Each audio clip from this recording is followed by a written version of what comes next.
The warehouse smelled like motor oil, rusted iron, and fear. A man knelt in the center of the concrete floor, crying. Not loudly, just enough to remind everyone in the room that he was still human. His wrists were zip-tied behind his back. Blood ran from a cut above his left eyebrow, tracing a crooked line down his cheek and dripping off his jaw in a slow, steady rhythm. Drip, drip, drip. Like a clock nobody wanted to hear. "Please," the man said. "I have a family. I got 2 kids. Please." Kang So-jin did not look at him. He adjusted his cufflinks instead. Sterling silver, engraved with the character for silence. A gift from his dead father, who had taught him at 14 years old that mercy in their world was the same as a loaded gun pointed at your own head. You could hold it if you wanted, but eventually, it would go off. Around him, 6 men stood in disciplined silence. Black suits, hands folded, eyes forward, waiting. They had done this before. They would do it again. One nod from Kang, and the man on the floor would become a problem that no longer existed. The kneeling man tried again. His voice cracked on every other word. "I swear, I didn't tell them anything. I swear on my kids, I didn't—" Enough. Kang's voice was not loud. It never was. He had learned from his father that volume was for men who had already lost control. Power spoke softly because it didn't need permission to be heard. He lifted the gun from the table beside him. Matte black, cold steel. The weight of it was familiar, not comforting, just known, the way a surgeon knows the weight of a scalpel. He chambered around. The man on the floor squeezed his eyes shut, and then, "Please don't." The voice was small, too small. It did not belong in a warehouse where the walls were streaked with grease stains and the floor had been hosed clean more times than anyone cared to count. Nobody moved, because nobody believed what they heard. Kang turned slowly. At the entrance stood a little girl, 5 years old, maybe 6. Hair in 2 puff ponytails that had come loose on one side. Shoes that were 2 sizes too big, stuffed with what looked like newspaper at the toes. A thin purple coat, wrong for January in Chicago, with rain still clinging to the sleeves. She clutched a stuffed bunny by one ear. The bunny had been washed so many times its fur was flat and gray, and one of its button eyes dangled by a single thread. She walked forward, past the armed guards who could have stopped her with one hand, past the blood on the concrete, past the kind of power that had made grown men cross the street rather than share a sidewalk with Kang So-jin. Nobody stopped her, because Kang hadn't said to. And in that silence, in the 3 seconds it took for a 5-year-old girl with newspaper in her shoes to walk across a killing floor, something in the room shifted. The air changed weight. The armed men in their black suits felt it, but couldn't name it.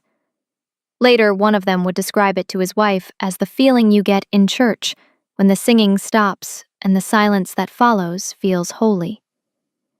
The girl stopped directly in front of Kang So-jin, close enough to see the gun in his hand, close enough to see the man on his knees shaking behind her, close enough to see the scar that ran from Kang's left ear to his jawline, a thin silver line that he'd gotten at 19 from a man who was no longer alive. She reached out and tugged gently at the hem of his suit jacket. Kang looked down. Nobody had touched him without permission in years. His own men flinched when he entered a room. Women kept their distance, or kept it professional. The last person who had grabbed his clothing had been his mother, 26 years ago, pulling him close in a hospital bed that smelled like antiseptic and lilies, whispering something in Korean he still heard in dreams, but could never quite make out the words. "Are you the bad man?" the girl asked. If you're watching from anywhere around the world, Drop your location in the comments below. I want to see just how far this story reaches. Hit that subscribe button, follow the channel, and stay with me to the very end. Trust me, you do not want to miss what happens next. Silence. Rain hammered against the high warehouse windows in sheets. Guards frozen. The man on the floor forgot to breathe. The girl's brown eyes held Kang's face with a steadiness that had no business being in the eyes of a child. They were old eyes that had learned to measure danger the way other children measure distance on a playground. Quickly, accurately, without flinching. My mommy says you weren't always bad, she continued softly. She says you used to protect people. The gun in Kang's hand lowered an inch. Just an inch. His voice came out quieter than he expected. Quieter than his men had ever heard it. Quieter than the rain. Your mother talks too much. The girl shook her head. Slow. Certain. No, she talks about you when she cries. Something shifted in the room. Not the air this time, something heavier. The room itself seemed to contract, walls closer, ceiling lower, as though the building had taken a breath and held it. Every man in the warehouse felt it. None of them understood it. Why does she cry? Kang asked before he could stop himself. The question escapes like a prisoner through a cracked wall, fast, desperate, gone before the guards could react. The girl hesitated. Her small fingers tightened around the hem of his jacket. Her chin trembled once. Just once. Then she locked it down tight, the way a child learns to lock things down when crying gets you nothing but more trouble. And she whispered, "Because you promised you'd come back." The gun slipped from his hand. It didn't crash. It didn't echo. It didn't clatter across the concrete the way guns do in movies, loud and dramatic and clean. It just fell. A dull, heavy thud. The sound of something final being set down. And in that split second, the most feared man in the city of Chicago stopped being the most powerful man in the room. A 5-year-old girl with a stuffed bunny and newspaper shoes had taken that from him without raising her voice. "Who is your mother?" he asked. His throat was tight. His hands that had held weapons and signed death orders and never once trembled, were shaking. The girl swallowed hard. "Her name is Zara. Zara Hollis." Nobody in the warehouse recognized the name. But Kang So-jin did. Because that name belonged to the only woman who had ever walked away from him while he still had reasons to make her stay. A woman he had ordered protected 7 years ago when she was 22 and working double shifts at a clinic on the south side, and didn't know that the man who stopped to help her carry groceries up 3 flights of stairs ran an empire built on silence and blood. A woman whose husband he had saved on a street corner. A woman whose husband had died in a parking garage 2 years later. A woman he had been told 4 years ago was gone, relocated, untraceable, safe, not dead. He hadn't ordered that. He would never have ordered that, but gone in a way that meant the same thing. For the first time in 20 years, Kang So-jin felt afraid. Not of rivals, not of betrayal, not of the police or the FBI or the other families who circled his territory like wolves around a wounded elk. He was afraid of what he had done, and of what might still be waiting for him outside that warehouse door, standing in the rain, with her arms wrapped around herself, shaking. Not from the cold, from something much worse. From the memory of a promise a younger, less broken man had made. A promise he hadn't kept. The girl tugged his jacket again. "Will you come see her?" she asked. "She's outside. She's scared, but she came anyway." Kang looked at the man still kneeling on the concrete. The man whose life had been measured in seconds 60 heartbeats ago. The man who was staring at the little girl like she was something holy. "Get him out of here," Kang said to his men. His voice sounded different, even to him. Like something rusted was trying to move again after years of stillness. "Nobody touches him. We're done." His lieutenant, Yoon Tae-hyuk, thick neck, flat eyes, the kind of man who smiled only when something terrible was about to happen, stepped forward. "Boss, the traitor." "I said we're done." Yoon's mouth closed, his jaw tightened. Something dark and fast moved behind his eyes. Not obedience, but calculation. Kang saw it, filed it. But tonight, he didn't have room for Yoon's ambitions. Tonight, he had a door to walk through, and on the other side of it, a woman he hadn't seen in 7 years was standing in the rain, holding on to the last thread of a promise he'd made when he was still the kind of man who made promises.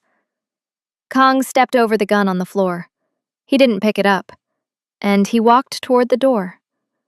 The rain in Chicago in January doesn't fall. It attacks. It comes sideways off the lake, cold enough to feel like needles, hard enough to turn an alley into a river in minutes. The kind of rain that makes you understand why people leave this city, and why the ones who stay are either stubborn, broke, or running from something worse than weather. Zara Hollis was all three. She stood against the far wall of the alley behind the warehouse, arms wrapped tight around her body, chin tucked into the collar of a coat that was too thin for this. Her hair, thick, dark twists pulled back and pinned, was soaked through. Water ran down her forehead, her cheeks, her neck. She didn't wipe it away. She had stopped noticing rain 3 days ago, when the noticing part of her brain had been replaced by a single, screaming instruction: keep Nyla alive. The warehouse door opened. Light spilled into the alley. Yellow, harsh, it caught the rain and made it look like falling glass. And then he was there. Kang So-jin, standing in the doorway. Taller than she remembered. Older. The silver at his temples hadn't been there 7 years ago. The scar on his jaw had faded from pink to white. But his eyes were the same. Dark, steady, careful. Eyes that gave nothing away and took in everything. He looked at her the way you look at a ghost. Zara. Her name in his mouth sounded different than she remembered. Rougher. Like it had been stored somewhere deep and brought out without polishing. She didn't move from the wall. "Don't say my name like that," she said. "Like you've been thinking about it." "I have been thinking about it." "For how long?" He didn't answer, which was its own answer. Behind him, Nyla appeared in the doorway. The girl walked straight to her mother and pressed herself against Zara's side. Zara's hand found her daughter's head automatically, fingers spreading across the puff ponytails, pulling her close. "She's shaking, Mama." "I know, baby." "Can we go inside?" She asked me to come back inside. Zara looked at Kang, looking for the trap, looking for the angle. 4 years alone had taught her that every open door was just a different kind of cage if you didn't check the lock first. "Inside," she said. "And then what?" "And then we talk." "About what? About how your people have been following me for 3 days? About how your man with the thick neck showed up at my job Tuesday night and watched me from the parking lot like I was something to be cleaned up?" Kang's expression didn't change, but something behind it shifted, a micro-movement around his eyes. Not guilt. Zara wasn't sure he was capable of guilt, but recognition. The look of a man who has just learned that a fire he thought was contained has already jumped the road. "Yoon came to your job?" Yoon, is that his name? Big man, flat face, smiled at me like I was already dead. Zara's voice cracked on the last word. She caught it, sealed it. Her jaw tightened the same way Nyla's did, and Kong realized he was looking at the source. The place where a 5-year-old girl had learned to swallow her fear and stand straight. He wasn't supposed to be there, Kong said. Well, he was. And the next night, 2 men came to my apartment building, sat in a black car outside for 6 hours. My neighbor told me I wasn't there because I'd already grabbed Nyla and run. Where did you go? Where do you think? I've been in shelters, in a church basement, in a Greyhound station at 3 in the morning with my daughter asleep across my lap, and a stuffed bunny falling on the floor every time the bus pulled in. Her voice thickened but held. 3 days, no sleep, no money. No one to call. Because the one lesson this city taught me is that black women in trouble are invisible until they're dead. And then they're a headline for 12 hours. Kong took a step forward. Zara's whole body went rigid. He stopped. You could have gone anywhere. He said. But you came here. Because my husband told me something once. 6 years ago. He said a man in an expensive suit saved him on a street corner. Korean. Scar on his jaw.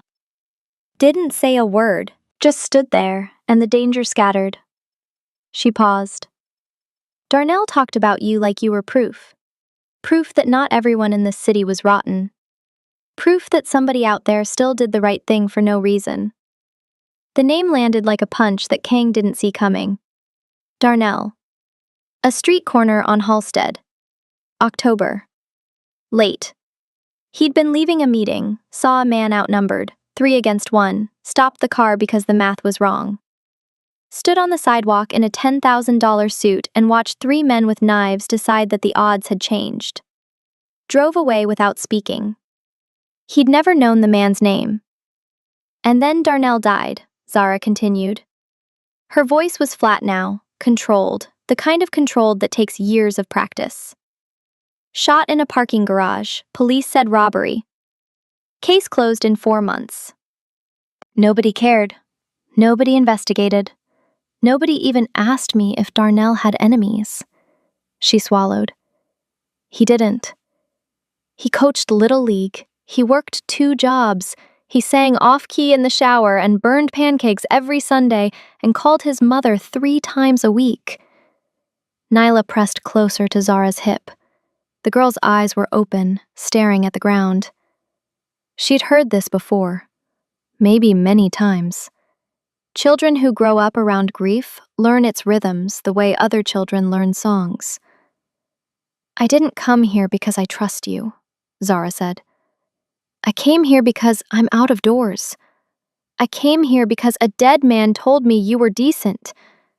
And I came here because my daughter hasn't slept in a bed in 3 nights, and I will walk into the devil's house if it means she sleeps warm tonight.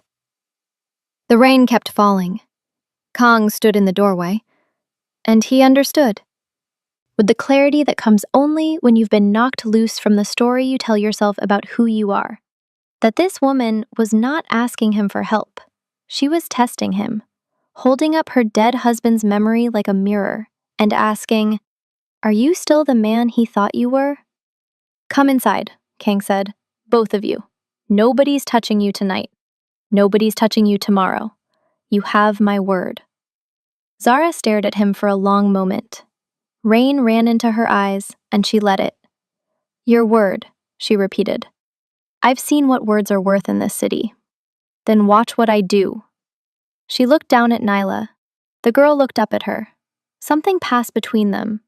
The kind of conversation mothers and daughters have without words, when they've been alone so long that silence has become its own language.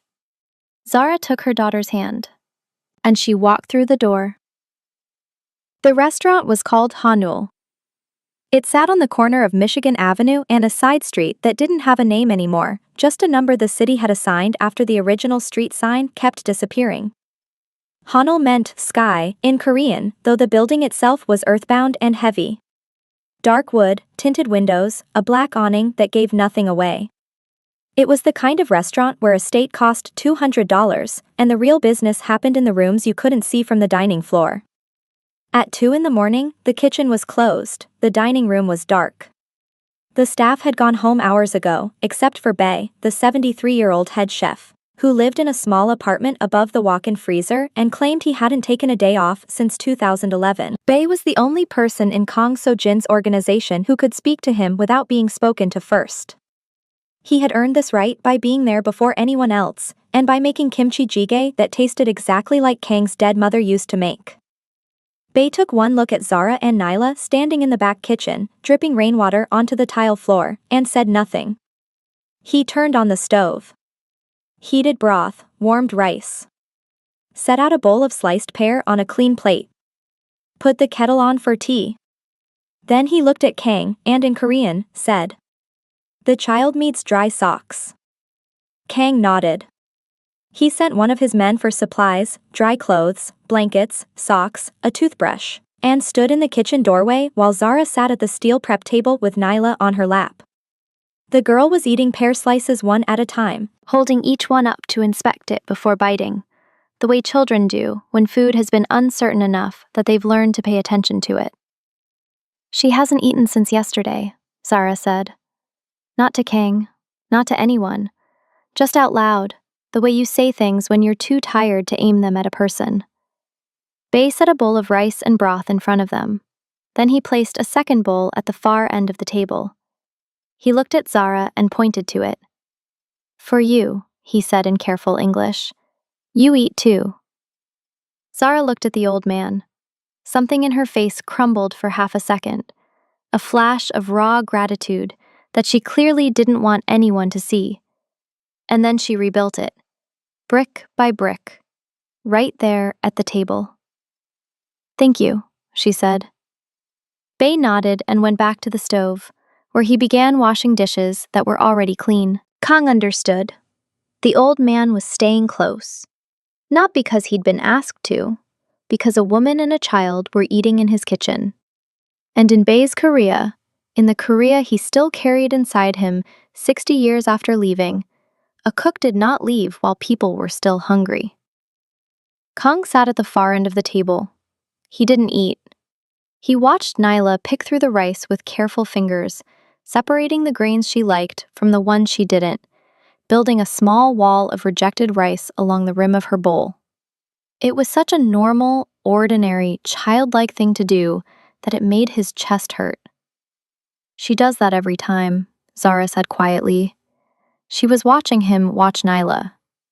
"Separates the sticky rice from the fluffy. Been doing it since she could feed herself." "My mother did that," Kang said.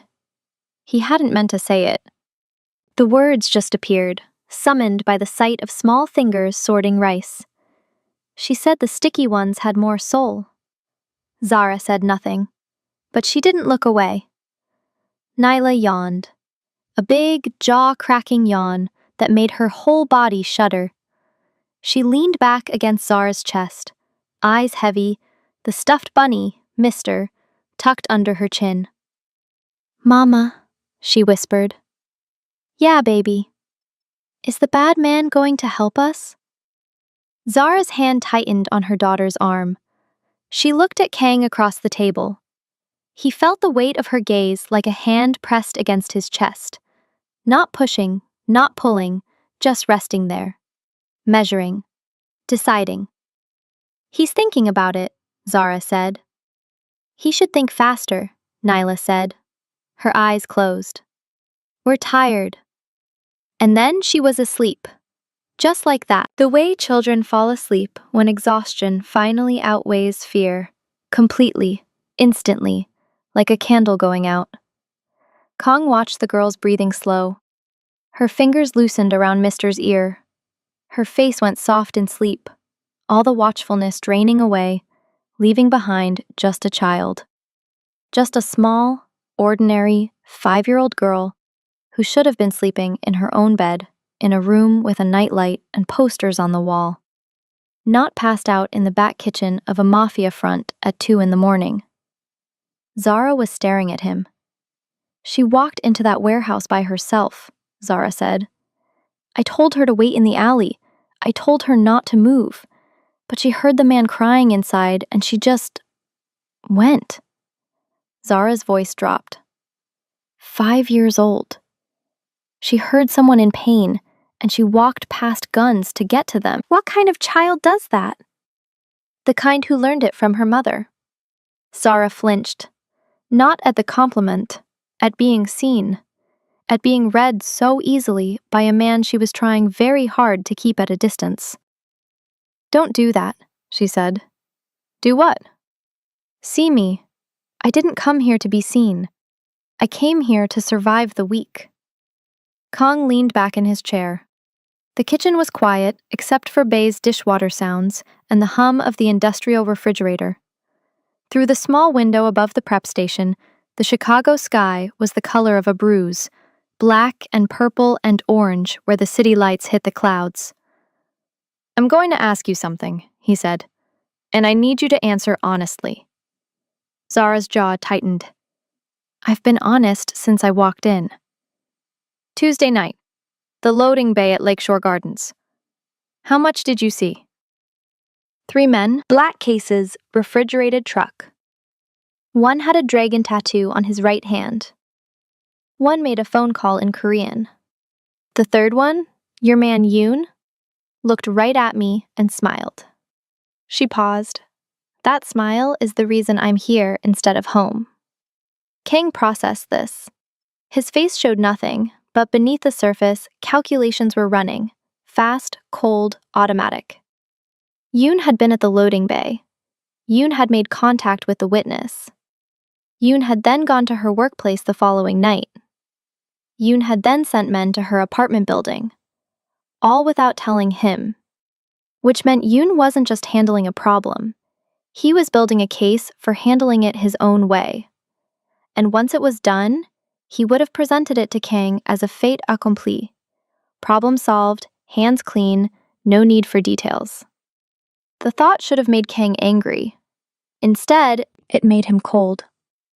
The particular cold of a man who realizes that the machine he built has started running without his hand on the wheel. 72 hours, he said. That's the window Yoon set for dealing with you. We're already 12 hours in. Dealing with me, Zara repeated. You mean killing me. I mean silence. Permanent silence. That's how my lieutenant sees it. And how do you see it? Kong looked at the sleeping child on her lap, at the stuffed bunny with the dangling eye, at the newspaper crumpled inside shoes that were 2 sizes too big. I see a woman who watched her husband get buried and raised a child alone and worked night shifts keeping other people's parents alive. And I see my man Yoon making decisions without my authority that put that woman in a position where she had to run through a city in January with a 5-year-old and a stuffed rabbit. That's not an answer. You're right, it's not. He leaned forward. Here's the answer. Nobody is touching you, not in 72 hours. Not in 72 days. I'm going to find out what Yoon is doing without my knowledge, and I'm going to find out what really happened to your husband in that parking garage. And until I have answers, you stay here, both of you. Zara studied his face. Reading him the way she'd learned to read people, not their words, but the spaces between their words. The pauses, the micro-movements. The things the body says when the mouth is still constructing its lie. She found no lie. Which scared her more than if she had. My husband used to say you were proof, she said quietly. Proof that someone in this city still did the right thing for no reason. Kang stood up. His chair scraped against the tile. Your husband was wrong about me, he said. I've never done anything for no reason. He walked to the doorway, stopped. Didn't turn around. But I'm going to try. He left the kitchen. Zara sat alone with her sleeping daughter in a restaurant that smelled like broth and ginger and old wood. She could hear Kang's footsteps fading down the hallway. She could hear Bae softly humming a Korean melody she didn't recognize. She could hear the rain outside losing its anger, settling into something steady. She pulled Nyla closer. "We're okay," she whispered into her daughter's hair. "We're okay." She didn't believe it yet, but for the first time in 3 days, she wanted to. And wanting to believe was the first small, fragile step toward something she hadn't allowed herself in 4 years. Hope. Dangerous, stupid, world-ending hope. The kind that gets you killed or keeps you alive. Zara Hollis didn't know which one it would be yet, but her daughter had walked past guns for her tonight, and a man she barely knew had let the weapon fall. Maybe that was enough. For now. Morning came to the restaurant the way mornings come to places that keep secrets. Slowly, reluctantly, as if the light itself wasn't sure it wanted to see what had happened in the dark. Zara woke on a narrow bed in the room above the kitchen. Kang's room. She knew this because it smelled like him. Sandalwood, black tea, and something colder underneath. The scent of a man who lived with tension the way other people lived with furniture. Just there, part of the room.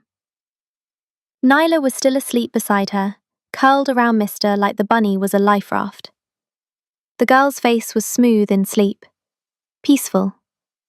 The watchfulness that lived behind her eyes during waking hours had finally retreated, leaving behind just a child. Just a 5-year-old girl who should have been worrying about cartoons and which cereal had the best prize inside, not whether armed men were waiting outside her door. Zara sat up. The room was small. A bed, a chair, a window that looked out over a side street, still wet from last night's rain. No mirror. She noticed that. A man who removed his own mirror was either very vain or very broken, and Kang Seo-jin didn't seem like the vain type. She checked the door. Unlocked. She opened it an inch and listened. Voices downstairs. Korean. The clatter of kitchen prep. Knives on cutting boards, water running, the bass note of a heavy pot being set on a burner. And underneath it, closer, the low murmur of 2 men speaking in the hallway below. She recognized one voice, Kang, measured and level, each word placed like a stone in a wall. The other voice she didn't recognize, but she knew its texture. Hard, impatient. The voice of a man who considered conversation a waste of time between decisions. Yoon. She pressed her ear to the gap in the door. "Shouldn't be here," Yoon was saying. "She's a liability. Every hour she's in this building increases the risk. The risk is mine to measure. With respect, boss, it was mine to manage. You gave me 72 hours. I gave you 72 hours to confirm what she saw and who she told. Not to put a hit team outside her apartment while her daughter was inside." Silence. The kind that has edges. "She saw the Cermak shipment," Yoon said, his voice lower now. "Controlled. She saw faces. She can identify the crew. Every day she's breathing is a day she can walk into a federal building and hand them photographs. She's a night shift caregiver who makes $14 an hour. She's not calling the FBI. You don't know that. I know she's been running for 3 days with a 5-year-old and a stuffed rabbit, and she came to me instead of the police. That tells me everything about her relationship with federal buildings." Another silence. Longer this time. Zara could feel Yoon's frustration through the floor, rising like heat. "What do you want me to do?" Yoon asked. The question was sharp, pointed, not a request for guidance, a challenge. A man testing the fence to see where it bent. "Nothing," Kang said. "You do nothing. You don't approach her. You don't send men near her. You don't make decisions about her without my direct order. Are we clear? We're clear. Footsteps. Moving away. A door closing somewhere below. Zara exhaled. Her hands were shaking. She gripped them together, squeezed until the knuckles whitened, then released. A trick she'd learned in nursing school during her first Code Blue. When the body panics, give the hands something to fight. Mama? Nyla was awake. Sitting up in bed, Mister tucked under one arm, her eyes already scanning the room the way she always did. Corners first, doors second, windows third. A 5-year-old running a security check every time she opened her eyes. That was the part that made Zara want to scream. Not the running, not the fear. The fact that her daughter had developed the habits of a hunted animal and thought it was normal. Morning, baby. Are we still at the food man's place? The food man, Zara almost smiled. Yeah, we're still here. It smells good, like breakfast. It does. Is Mister allowed to eat breakfast too? I think Mister would like that. Nyla swung her legs off the bed. Her 2 big shoes were on the floor, the newspaper stuffing poking out of the toes like confetti. She jammed her feet in anyway, stood up, and walked to the door with the confidence of a child who had decided that today, at least, the world was not going to hurt her. That confidence was a gift Zara gave her every morning. Not with words, with posture, with the set of her shoulders and the steadiness of her voice. Because children don't read speeches, they read bodies. And Zara's body, every single morning, said, "We are fine, we are fine, we are fine." Even when they were not. Downstairs, Bay had set out a breakfast that could have fed 6 people. Rice porridge, steamed eggs, pickled radish, sliced fruit, pear and mandarin oranges arranged on a blue plate, with the precision of a man who believed that how food looked was the first form of respect. Nyla climbed onto a stool at the prep table and immediately began sorting her rice porridge with a spoon, pushing the thick parts to one side and the thin parts to the other. Bay watched this from the stove with an expression that was either fascination or deep personal offense. She doesn't like it mixed? He asked Zara in English. She has a system. Bay grunted. System. My wife had a system. Drove me crazy 40 years. He paused. I miss it every day. He turned back to the stove and began preparing something in a small pot. Ginger, honey, water. Zara watched his hands. They were old and scarred and moved with the kind of certainty that comes from doing the same thing 10,000 times.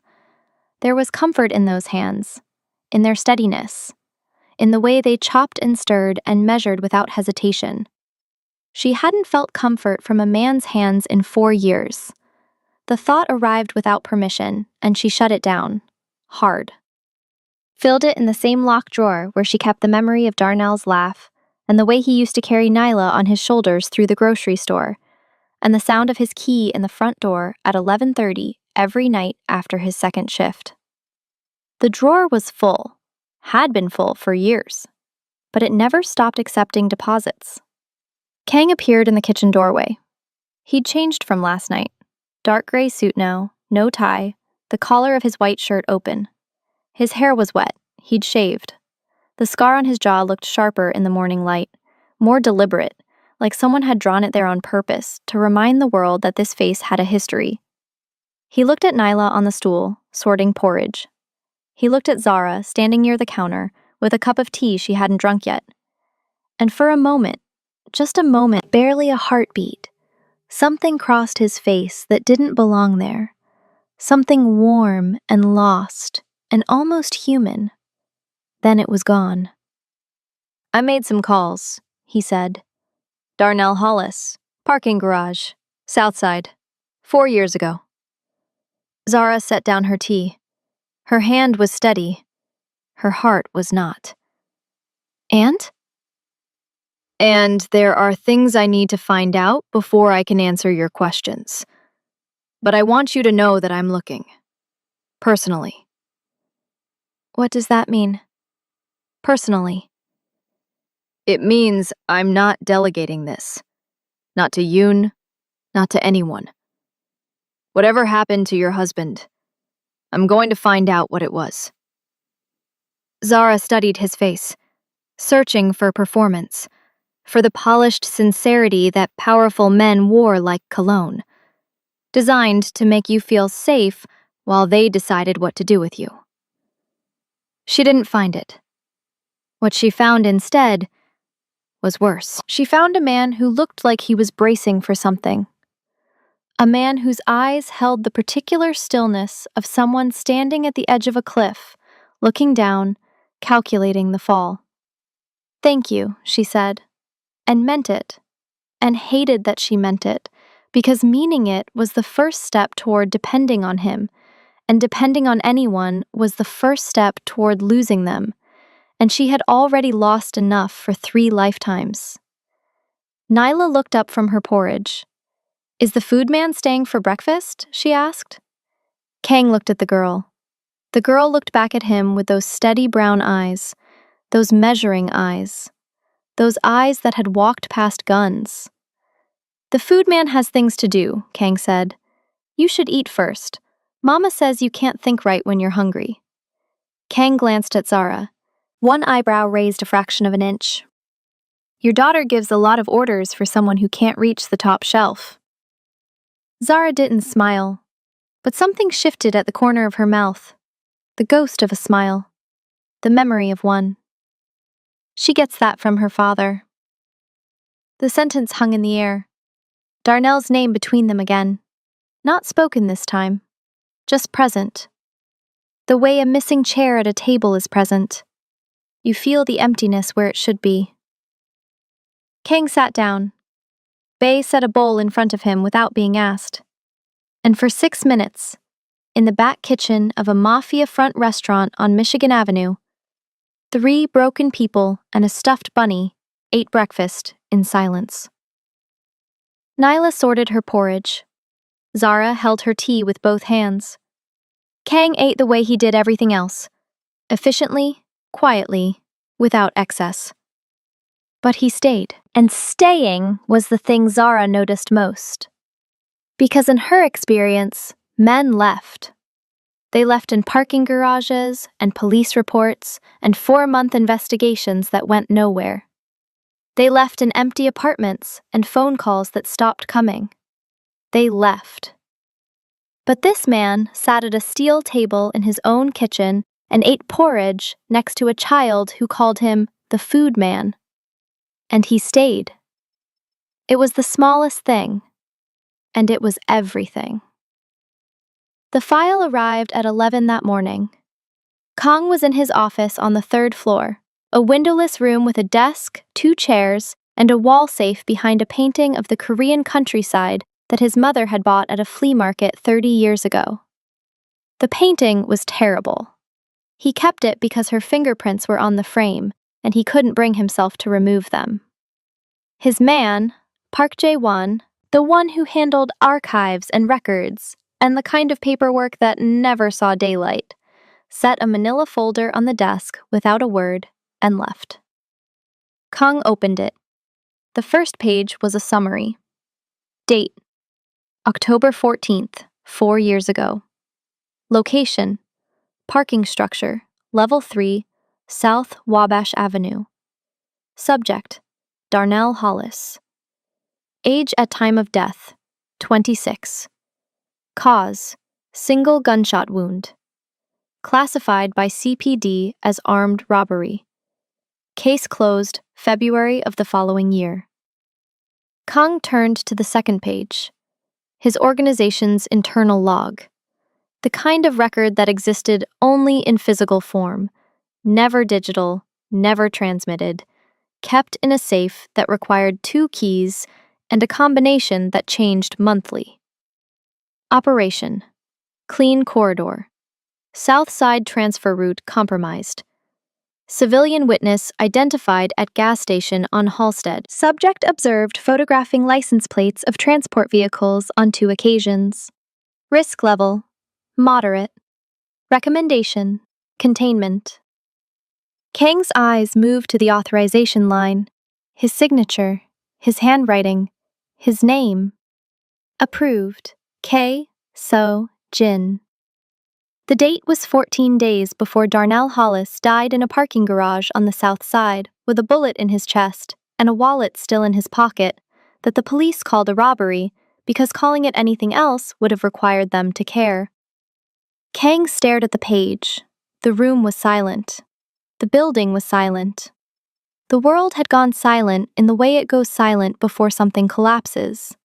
Not quiet, but held, suspended, waiting for the sound of falling. He had signed it. He had signed it and not read the name, because there were dozens of these reports every year, and the names were never names to him. They were classifications, risk levels, problems with solutions. He signed them the way a judge stamps warrants, the way a general approves troop movements, by category, not by face. By category, not by face. But now the category had a face, and the face belonged to a 26-year-old man who had coached Little League on Saturdays and burned pancakes on Sunday mornings and sang off-key in the shower while his infant daughter slept in the next room. And that man's widow was 2 floors below him, eating breakfast in his kitchen, trusting him because her dead husband had once told her that a stranger in an expensive suit had stood between him and violence on a street corner. Kang had saved Darnell Hollis on a Tuesday night in October. And then, 2 years later, he had signed the paper that killed him. He closed the folder. His hands were shaking. Not his fingers, his hands. Both of them. Shaking the way they hadn't shaken since he was 19 years old, bleeding in an alley in Seoul, holding the knife that had given someone else the scar he now carried. He pressed his palms flat against the desk, pressed hard. The wood was solid and cold, and it did not care what he had done. He pressed harder, because if he didn't press hard enough, he was going to be sick. The room tilted. Not physically, structurally. The architecture of who Kang So-jin was, the careful construction he'd spent 20 years building. Discipline on top of silence, on top of control, on top of the absolute certainty that everything he did served a purpose, and the purpose justified the cost. All of it was shifting. Cracking. The way a building cracks when the foundation gives way. Not at the top, at the bottom, where nobody sees it until the whole thing comes down. He had killed a good man, not with his hands, not with a gun, with a signature and a system, and the comfortable distance that power puts between a decision and its consequences. And that good man's daughter had walked into his warehouse last night, tugged on his jacket, and called him not a bad man. And that good man's wife was sitting in his kitchen, holding a cup of tea with both hands, trying to decide if it was safe to hope. Kang opened the folder again. He read the operational details. The hit had been assigned to a 2-man crew, contracted outside the organization. Payment routed through a shell company. The crew had been given the target's photo, his vehicle, his schedule. They'd been told to make it look like street crime. But the assignment had been routed through Yoon Tae-hyuk. Kang read that line 3 times. Yoon had managed the operation. Yoon had selected the crew. Yoon had written the risk assessment that classified Darnell Hollis as a moderate threat. Darnell Hollis, who had been taking photographs of license plates at a gas station. License plates. Not names, not shipments, not routes. License plates that a 26-year-old man with a new baby might photograph if he saw something suspicious at a gas station and thought, in the ordinary, civic-minded way of a man who coached Little League, that maybe someone should know about it. Moderate threat. Yoon had classified a man taking cell phone pictures at a gas station as a moderate threat and recommended containment and routed it through the system for Kang's signature. And Kang had signed it because he didn't read the names. He picked up his phone, set it down, picked it up again. His thumb hovered over Yoon's contact. He could feel the rage building in his chest. Hot, pressurized, the kind that doesn't explode but compresses, gets denser, gets heavier, until it becomes something permanent, something load-bearing. He didn't call Yoon, because calling Yoon meant revealing what he knew.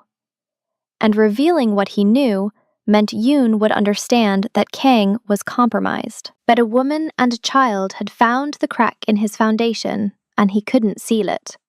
And Yoon, who had been building his own ambitions quietly for years. Yoon, who handled decisions without authorization and sent men to apartments without permission. Yoon would use that information like a blade.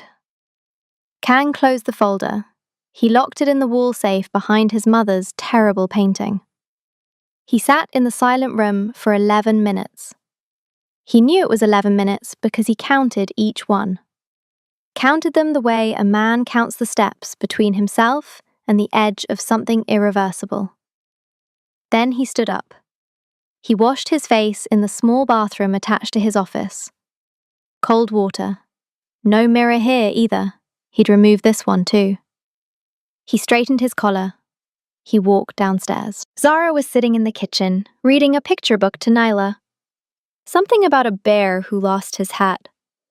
The girl was on her lap, pointing at the illustrations, asking questions about every page, with the relentless curiosity of a child who was, for the first time in days, not afraid.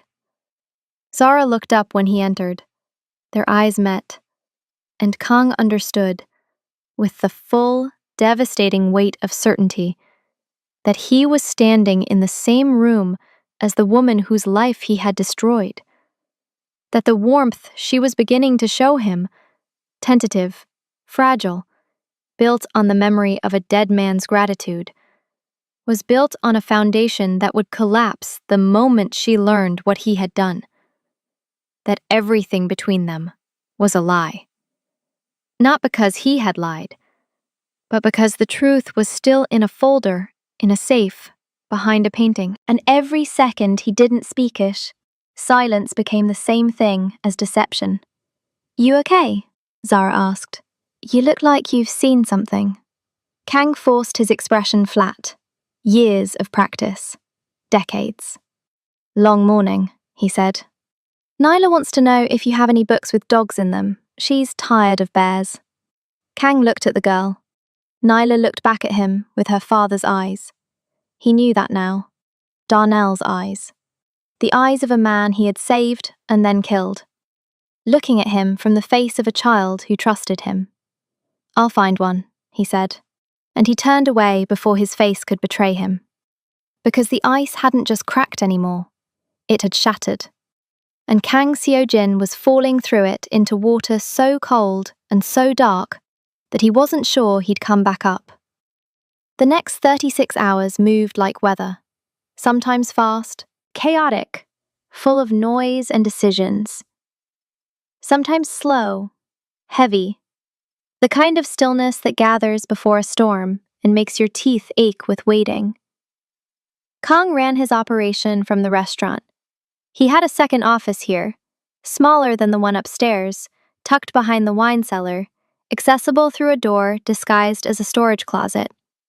He took calls, reviewed numbers, managed the machine that ran on schedules and debts, and the quiet understanding that everything had a price.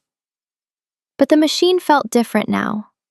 The gears that had always turned smoothly, the mechanisms he'd built with such care, they ground against something new, a friction that hadn't been there before. Every report he read, every decision he approved, he found himself doing something he'd never done. Reading the names. Every single one. It changed nothing on paper. The operations continued, the money moved, the organization functioned the way it always had. Because empires don't stop for one man's crisis of conscience. But something in the engine room had shifted, and the man at the controls knew it, even if no one else could see. Meanwhile, in the kitchen, a different kind of machinery was running. Bay had adopted Nyla. Not formally, not with words. The old chef simply began including the girl in his daily routine, the way a river includes a stone, flowing around her, adjusting, making space. He gave her a stool near the stove. He let her wash vegetables, carefully supervising while pretending not to. He taught her the Korean word for onion, garlic, sesame, rice. Nyla learned them immediately, repeated them with a pronunciation that made Bay's eyebrows climb his forehead. "Your daughter has a Korean ear," he told Zara one afternoon, shaking his head. "My own grandchildren can't say Yangba that clean."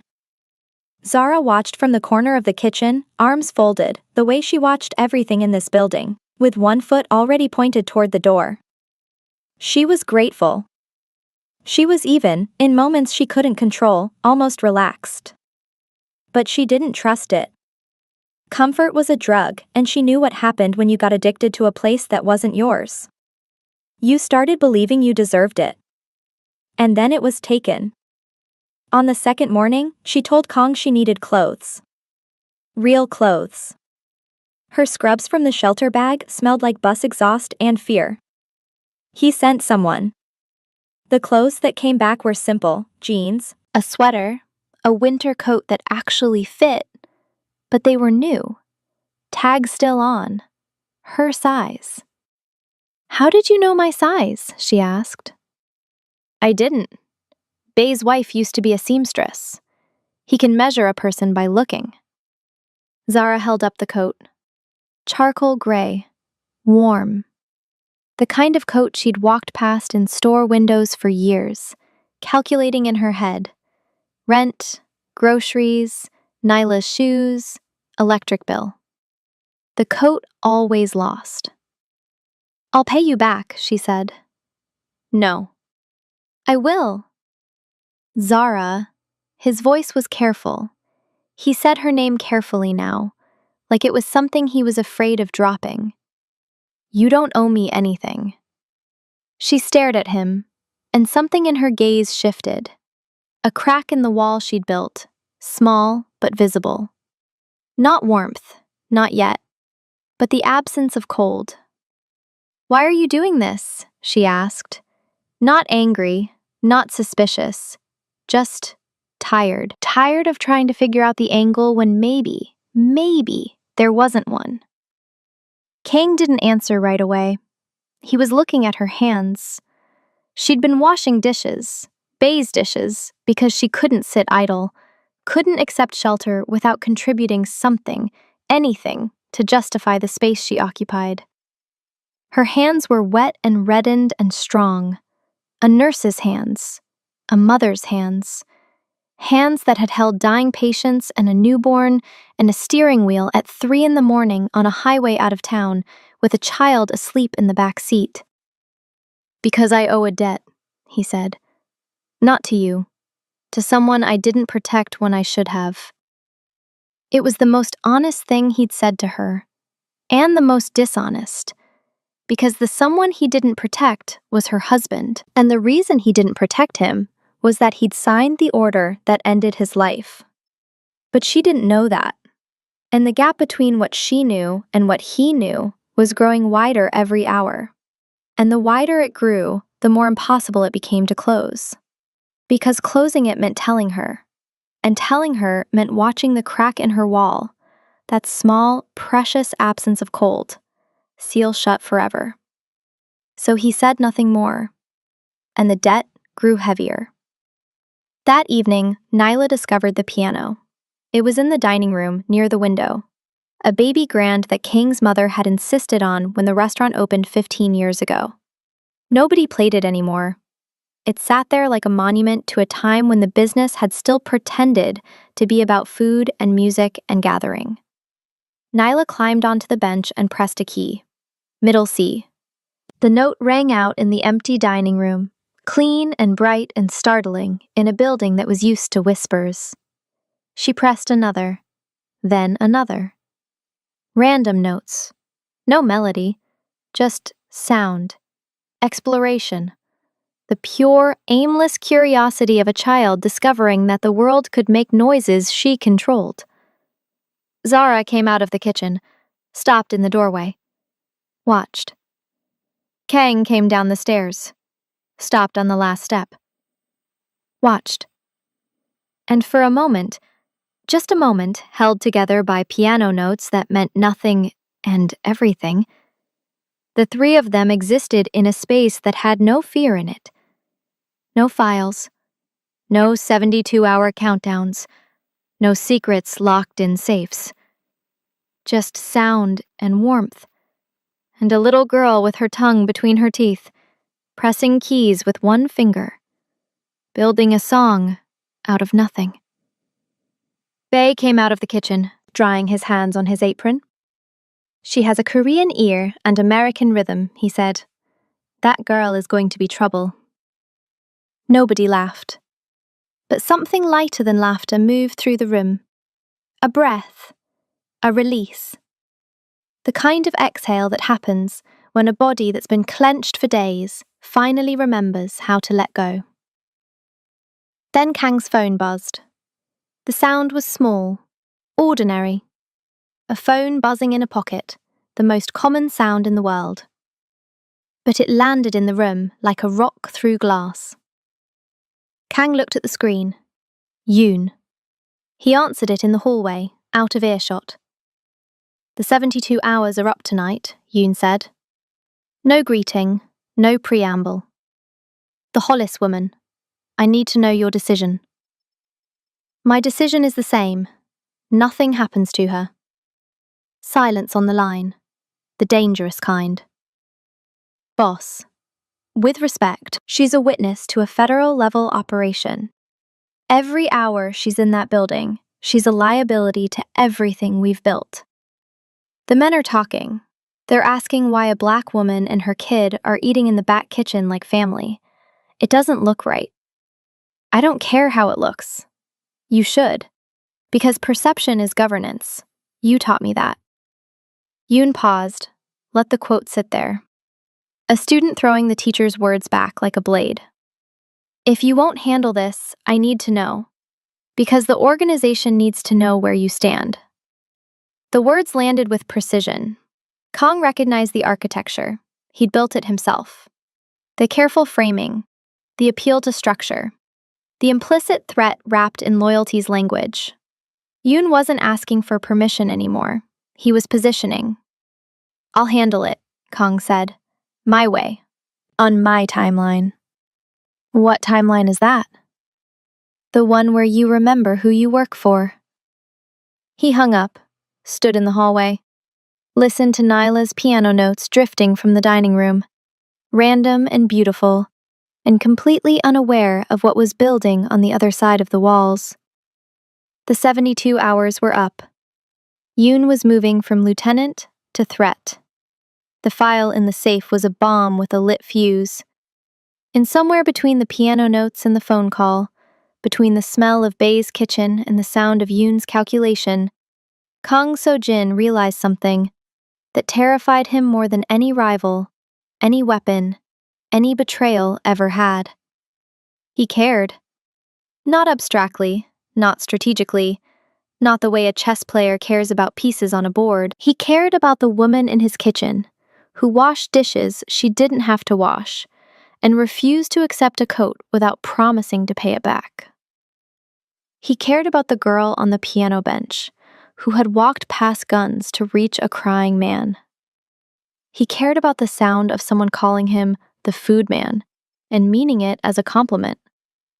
And caring, in his world, in his life, in the machine he had built from silence and discipline, and the absolute refusal to let anything matter, was the most dangerous thing he had ever done.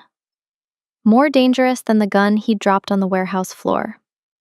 More dangerous than the file in the safe.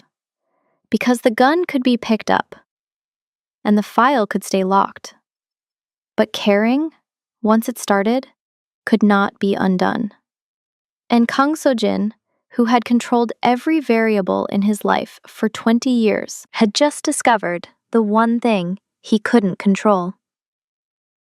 The sound of a 5-year-old girl playing piano in a room full of ghosts. And the way it made him feel like the room might not be haunted anymore. It happened on the 4th night. Zara couldn't sleep. The building was quiet, the restaurant closed, the kitchen dark, the city outside reduced to sirens and distant traffic, and the low hum of a world that never fully shut down. Nyla was asleep upstairs, Mister locked in her grip, her breathing slow and steady. Safe. For now. Zara had been sleeping in fragments. 20 minutes here, an hour there. Never deep, never fully gone. Her body had forgotten how to surrender to sleep, the way it had forgotten how to sit in a chair without planning the fastest route to the exit. 4 years of running will do that. It rewires you. Turns rest into a luxury your nervous system can't afford. She went downstairs to find water. The kitchen was dark except for the blue glow of the industrial refrigerator and a strip of light leaking from under the hallway door. She filled a glass from the tap, drank it standing up, filled it again. And then she heard Kang's voice, not from the hallway, from below, the basement. Muffled through the floor, but close enough that she could feel the vibration of it in the soles of her bare feet. He was talking to someone. The tone was wrong. Not the measured, careful cadence she'd come to recognize, but something ragged, something fraying at the edges.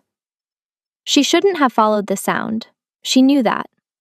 Every survival instinct she'd built over 4 years told her to go back upstairs, lock the door, hold her daughter, and wait for morning. Don't ask questions. Don't look for answers. Don't open doors that weren't meant for you. But Zara Hollis had been surviving for 4 years, and somewhere in the last 72 hours, surviving had stopped being enough. She wanted to understand. She wanted to know who this man was, not the version he showed her, careful and controlled and almost gentle. The real version. The one that existed behind the locked doors and the missing mirrors and the calls he took in hallways with his back turned. She found the basement door behind the wine cellar. It was ajar. Voices drifted up. Kang's and another man. Not Yoon, someone older, calmer, speaking Korean. Zara didn't speak Korean, but she understood tone, and the tone of this conversation was a wound being examined. She descended 3 steps, just enough to hear. The older man was speaking. His voice carried the rasp of cigarettes and years. She caught fragments of English woven into the Korean, names, dates, street names. She heard Hollis. She heard Southside. She heard 4 years. Her blood stopped. Not slowed, stopped. The way blood stops when the brain receives information that the body isn't ready to process. A full system pause. Everything suspended. She heard Kang's voice. Low. Strained. I signed it. I didn't read the name, but I signed it. Silence. Then the older man again. More Korean. Something that sounded like a question. And Kang, in English this time, clear enough that every word reached her on the stairs like a hand around her throat. He was 26. He had a baby, and I signed the order because I didn't think the name mattered. The glass slipped from Zara's hand. It didn't shatter, it bounced off the carpeted step with a dull thud. And rolled to the bottom, hitting the concrete floor with a sound like a bell struck once. Small. Clear. Final. The voices stopped. Zara didn't move. She couldn't. Her body had locked in the position of a woman who has just heard the thing she cannot unhear. Hands empty, feet bare, standing on a dark staircase in a building owned by the man who killed her husband. Footsteps below. The basement door opened wider, and light poured up the stairs, and Kong was standing at the bottom, looking up at her. His face white, his eyes holding something she'd never seen in them before. Not control, not calculation, not the careful blankness he wore like armor. Fear. Raw, exposed, crumbling fear. The fear of a man who has been found out. Zara. Don't. The word came out like a blade, thin and sharp and final. Don't say my name. Don't say anything. She was shaking. Not trembling. Shaking. The kind of full-body shaking that starts in the chest and radiates outward until even your vision vibrates. She gripped the stair rail so hard the wood creaked. You killed him. Zara, let me. You killed him! Not a question. A verdict. Delivered on a dark staircase at 3 a.m. by a woman in bare feet who had walked into this building 4 days ago because her dead husband had once told her that the man inside was proof that decency still existed. Proof.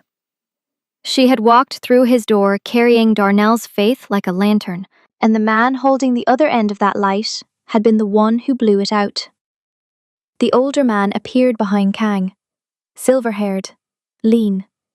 He took one look at Zara's face and stepped back into the basement without a word. He understood what was happening. The way old men understand storms. Not the physics, just the inevitability. Kang came up the stairs, slowly, hands visible. The same posture he'd used in the warehouse, non-threatening, controlled, calculated. But Zara saw through it now.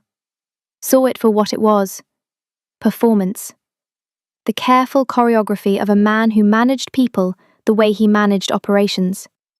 With precision. With strategy. With the absolute certainty that every interaction could be controlled if you knew the right moves. Stop walking toward me. He stopped. 3 steps below her. The light from the basement cut his face in half. One side lit, one side in shadow. It looked like a metaphor she didn't want to understand. I didn't know it was him, Kang said. I signed an order. A name on a report. You didn't read it. No. You didn't read the name of the man you were killing. No. Because the name didn't matter. He said nothing. Because to you, he wasn't a person. He was a category, a risk level, a problem with a solution. Yes. The honesty was worse than a lie. A lie she could have fought, could have torn apart, used the pieces to build more wall between them. But the truth, this truth, spoken on a staircase in a voice stripped of everything she'd ever heard in it, the truth just sat there. Heavy, immovable, impossible to argue with. He had killed Darnell. Not with intent, not with malice, with indifference. The most devastating weapon in the world. The weapon that says, your life wasn't important enough for me to pause. My daughter, Zara said. Her voice cracked for the first time. Not on the words, between them. In the silence where the air should have been. My daughter walked into your warehouse and called you not a bad man. She defended you. She walked past guns for you. She talks to your chef and plays your piano. and sorts her rice while you sit across from her and smile. Her voice dropped to a whisper. And she has her father's eyes. Did you notice that? His exact eyes. The eyes of the man you didn't bother to read the name of before you signed him away. Kong's hands dropped to his sides, his shoulders lowered. The architecture of him, the posture, the control, the 20 years of practiced stillness, crumbled. Not dramatically, not like a building falling, like sand, grain by grain, until what was left was just a man on a staircase who had run out of structure to hold himself up. "I noticed," he said. "I noticed the moment she looked at me." Zara pressed her hand against the wall. She needed something solid, something that wasn't him, something that wouldn't turn out to be built on a lie. "I'm taking my daughter," she said, "and I'm leaving. Tonight." "You can't leave. Yoon, don't you dare use his name to keep me here. Don't you dare make your mess my cage. If you leave this building, Yoon will find you.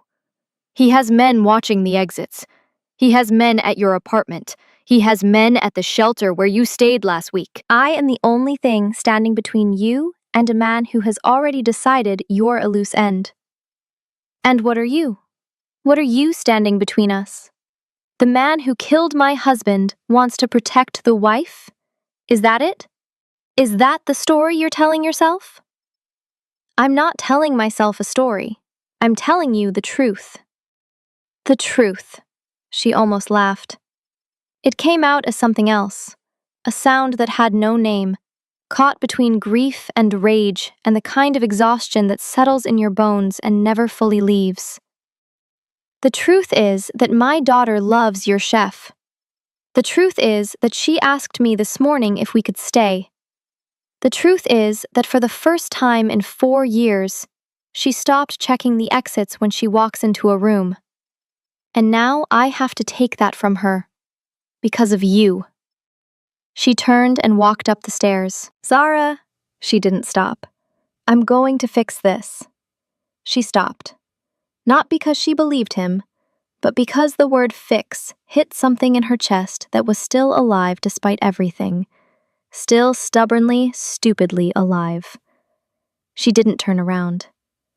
"You can't fix dead," she said. "You can't fix 4 years of my daughter asking why Daddy doesn't come home. You can't fix the sound she makes in her sleep when she's dreaming about him. This little sound, like she's reaching for something she can't find." Her voice broke. "You can't fix that." She walked up the stairs and into the dark. And Kang So-jin stood on the staircase alone, in the light from a basement where the truth had finally been spoken, and felt the full weight of what he had done settle onto his shoulders like concrete. Not the killing. He had carried killings before. The weight of violence was familiar. Heavy, yes, but distributable.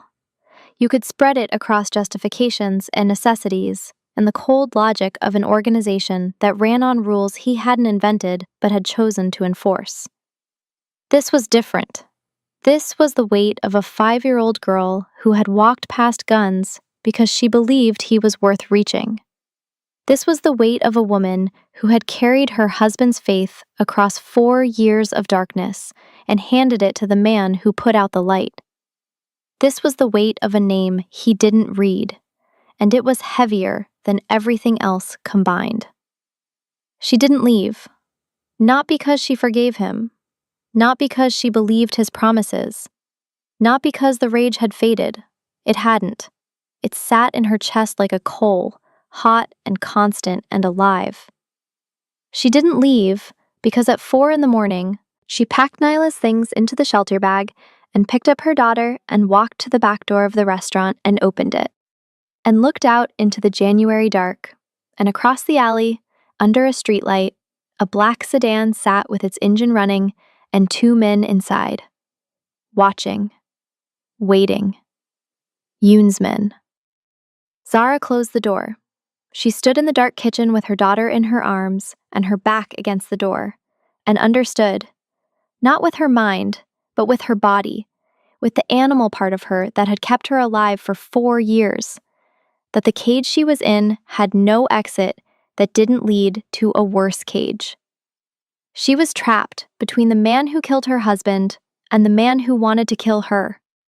And the only difference between them was that one of them had looked her in the eye and said he was sorry. She carried Nyla back upstairs, laid her on the bed. The girl didn't wake. Children who've learned to sleep through fear sleep heavy when they finally feel safe.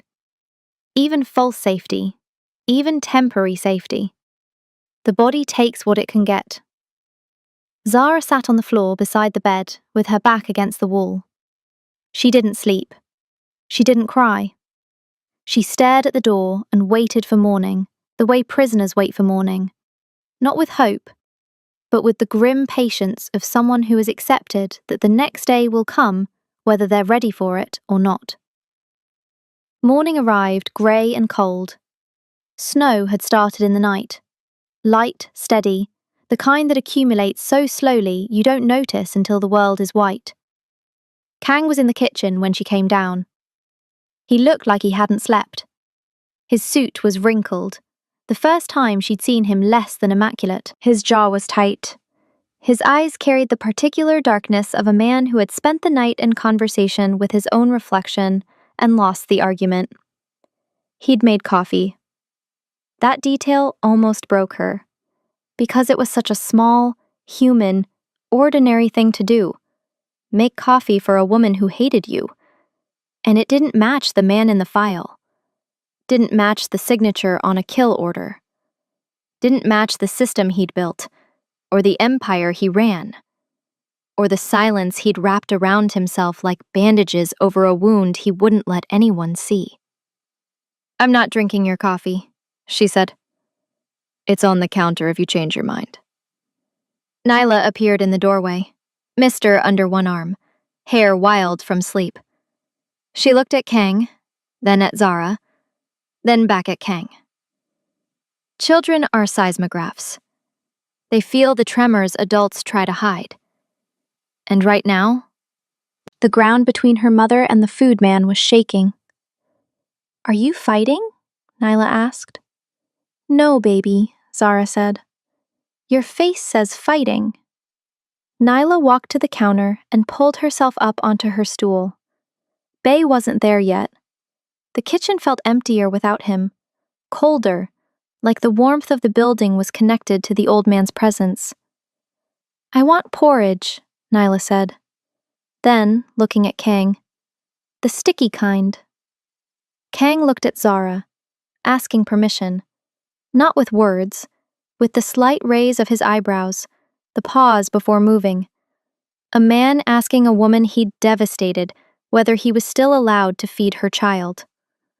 Zara said nothing, which was not the same as yes, but it wasn't no. Kang cooked porridge. He moved through the kitchen with the efficiency of someone who had learned to cook in a professional space, where everything is, what goes with what, how long rice takes when you're using this pot versus that one. Bay had taught him years ago in the early days of the restaurant, before the business became what it became. Before the kitchen became a front, and the dining room became a meeting ground, and the whole building became a machine designed to look like something it wasn't. He set the bowl in front of Nyla. The girl began sorting immediately, sticky to the left, fluffy to the right. The same ritual, the same careful, concentrated face. "Your mom used to do this," Kang said. The words slipped out before he could stop them. Not to Nyla, to Zara. Across the kitchen. A sentence that reached across the chasm between them and landed with the delicacy of a stone dropped into still water. "What?" Zara's voice was sharp. "Sort rice. My mother. She said the sticky ones had more soul." He paused. "I told you that before." "I remember." I'm telling you again because I want you to know that when I watch your daughter sort rice in my kitchen, I don't see a liability or a problem or a risk level. I see a child doing something my mother did. And it makes me feel something I haven't felt in 20 years. Zara's jaw tightened. I don't care what you feel. I know. Your feelings aren't the point. Darnell is the point. My daughter growing up without a father is the point. Your signature on a piece of paper is the point. I know. Stop saying I know. You don't know. You can't know. You went home that night after signing that paper and ate dinner and slept and woke up and did it again. And I got a phone call at 2 in the morning from a detective who couldn't even pronounce my husband's last name right. Her voice was rising, not screaming, rising. The controlled escalation of a woman who had held this inside for 4 years and was finally standing in front of someone who deserved to hear it. They said robbery. They said wrong place, wrong time. They said these things happen. Like losing the man I was building a life with was a weather event. Like it just blew in. Like nobody caused it. Nyla stopped sorting rice. She was watching her mother with those steady eyes, alert, measuring. Zara saw her daughter watching and pulled herself back from the edge. Physically, she straightened her spine, unclenched her hands, took a breath that went all the way down to her stomach. The mother override, the mechanism that forces you to swallow your own fire so your child doesn't burn. Eat your porridge, baby, Zara said. Her voice was level, almost normal. Nyla looked at her for a long moment. Then she looked at Kang. She's sad because of you, Nyla said. Not accusing, just stating. The way a child states facts, clean, unvarnished, without strategy. You made her sad. Kang looked at the girl, at Darnell's eyes in Darnell's daughter's face, at the trust he'd been given and didn't deserve and couldn't return. Yes, he said. I did. Are you going to fix it? The question landed like a stone in a cathedral, small and enormous at the same time.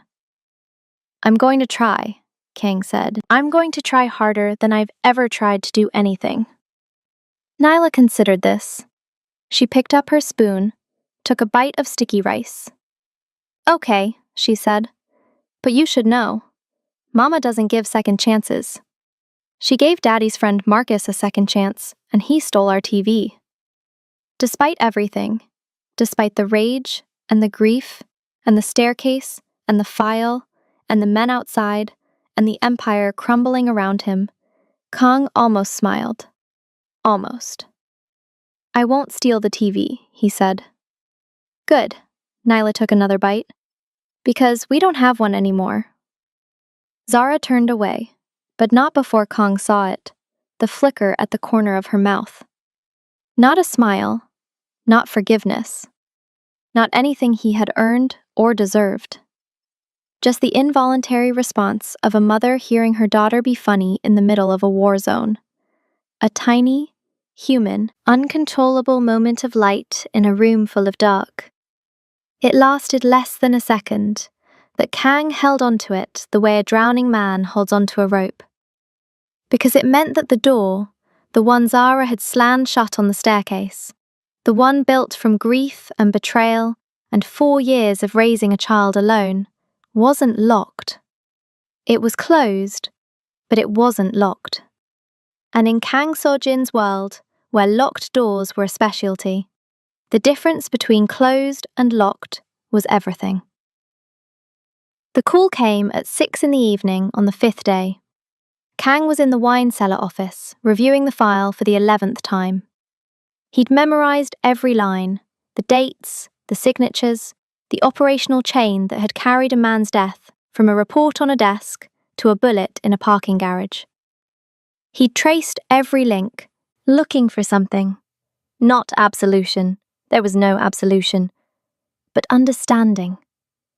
How the machine had taken a man who photographed license plates and turned him into a moderate threat, and then turned the moderate threat into a body, and then turned the body into a closed case. He understood now. That was the worst part. He understood perfectly. The machine worked exactly the way he'd designed it to work. Clean, efficient, impersonal. Every step justified by the step before it. Every decision insulated from its consequences by layers of delegation and protocol, and the careful, deliberate distance between the man who signs and the man who bleeds. He had built this. And a 26-year-old man who burned pancakes on Sundays had died inside it. His phone rang. The screen showed a number he didn't recognize. He answered. Kang So-jin. The voice was female, professional, cold. This is Agent Diane Coulter, FBI, Organized Crime Task Force. I'm going to be direct with you because I respect your intelligence. And I don't have time for games. Kang said nothing. We know you have Zara Hollis in your building. We know your Lieutenant Yoon Tae-hyuk has been operating a parallel command structure within your organization for the past 18 months. We know about the Cermak shipments, and we know that 4 years ago, your organization ordered the death of a civilian named Darnell Hollis. Kang closed his eyes. Here's what I'm offering, Agent Coulter continued. You give us Yoon. Full cooperation, testimony on the Cermak operation and the Hollis killing. In exchange, you walk. Reduced charges. No prison time. New identity if you want it. And Zara? Ms. Hollis enters witness protection. New city, new name, full support. Her daughter, too. She disappears. She survives, which is more than she'll do if Yoon gets to her first. Kang opened his eyes, stared at the wall. His mother's terrible painting hung in his office upstairs, her fingerprints still on the frame. Bae was probably in the kitchen right now, teaching Nyla another Korean word. Zara was probably sitting in the corner, arms folded, watching everything, trusting nothing. How long do I have? He asked. Yoon is meeting with the heads of 3 affiliated families tomorrow night, 8 o'clock, the Hanul private dining room. He's presenting a leadership transition, his version of events, his case for taking control. If you don't act before that meeting, you won't be in a position to act at all. You seem to know a lot about my organization's internal schedule. We've been inside your organization for 14 months, Mr. Kang. The question isn't what we know, it's what you're going to do with the time you have left. She hung up. Kang set the phone on the desk. The screen went dark. The room was silent except for the hum of the building's old pipes and the muffled sound of the kitchen above him. He could hear Nyla's voice, faint, high, asking Bae something. He couldn't make out the words, just the sound, the melody of a child who had stopped being afraid. He picked up the file. Darnell Hollis, 26, father, husband, coach, civilian. He picked up the phone again and dialed Park Jae-won. I need you to pull everything on Yoon Tae-hyuk, everything, not just operations, finances, communications, side deals, anything off book. I need it by midnight. How far back? 4 years. Start with the Hollis operation. I want to know every decision he made that didn't come through me. Boss, if I pull those records, people will talk. Yoon has people in the archive room. Let them talk. By tomorrow night, it won't matter. He hung up, stood, straightened his jacket out of habit, the way a soldier adjusts his uniform before walking into the place from which he might not return. He went upstairs. Zara was in the kitchen. She'd been avoiding him for 2 days, not dramatically, not with confrontation, but with the quiet, surgical precision of a woman who could occupy the same building as a man and make him feel like he existed in a different dimension. She spoke to Bae. She spoke to Nyla. She answered Kang's questions with the minimum number of words required, and then returned to the silence she'd built between them like a wall made of ice. clear enough to see through, cold enough to stop you from crossing. She was washing dishes. Again. Bay's dishes. Dishes that were already clean. Zara. She didn't turn. I need to talk to you. You've been talking for 5 days. I haven't heard anything worth listening to. This is different. Something in his voice made her stop. Not the words, the weight behind them. She'd learned to read his voice the way she read vital signs. Rhythm, pressure, the subtle changes that signal something critical before the alarms go off. She turned off the water, dried her hands on a towel, turned to face him. The FBI called me, he said. They know you're here. They know about Yoon. They're offering me a deal. I give them Yoon, I cooperate on the Cermak case and on Darnell's case, and in return, reduced charges. Zara's face didn't change, but her hands tightened on the towel. And me? Witness protection, new city, new name, you and Nyla. Another disappearance, another city where nobody knows us, another apartment where Nyla starts over in a new school, and I start over at a new job and we pretend the last 5 years didn't happen. You'd be alive. I've been alive for 4 years. Surviving isn't the same as living. Kang took a step toward her. She didn't retreat, didn't flinch, just stood there, towel in her hands, brown eyes steady, the look of a woman who had stopped being afraid of him and started being afraid of something else. The possibility that he might actually be trying to do the right thing, and that doing the right thing might not be enough. There's another option, he said. What option? Yoon is meeting the family heads tomorrow night, here, in the private dining room. He's staging a takeover, presenting himself as the new leader, making his case that I've been compromised. Have you been compromised? Yes. No hesitation. No qualification. By a 5-year-old girl who plays piano with one finger, and the woman who washes dishes that are already clean. Zara's jaw tightened. She didn't want to hear this. Didn't want the softness of it. Didn't want the way his voice dropped when he said it. The way his eyes held hers, with something that wasn't performance or strategy, but the raw, unprotected gaze of a man who had dismantled his own armor and was standing in front of her with nothing left. Don't, she said. I'm going to walk into that meeting tomorrow night, he continued. And I'm going to do something I've never done in 20 years. I'm going to tell the truth. In front of every family head, in front of Yoon, in front of the men who followed me because they believed the machine was clean. I'm going to tell them what Yoon did to your husband, what I signed, what the organization has become, and I'm going to let them decide what happens next. They'll kill you. Maybe. Maybe is not a plan. Maybe is a death wish. It's not a death wish. It's the only way this ends without you running for the rest of your life. He paused. If I give you to the FBI, you're safe, but you're erased. New name, new city. Nyla grows up as someone else, and the men who killed Darnell, the system that killed him, keeps running. Just under new management. He stepped closer.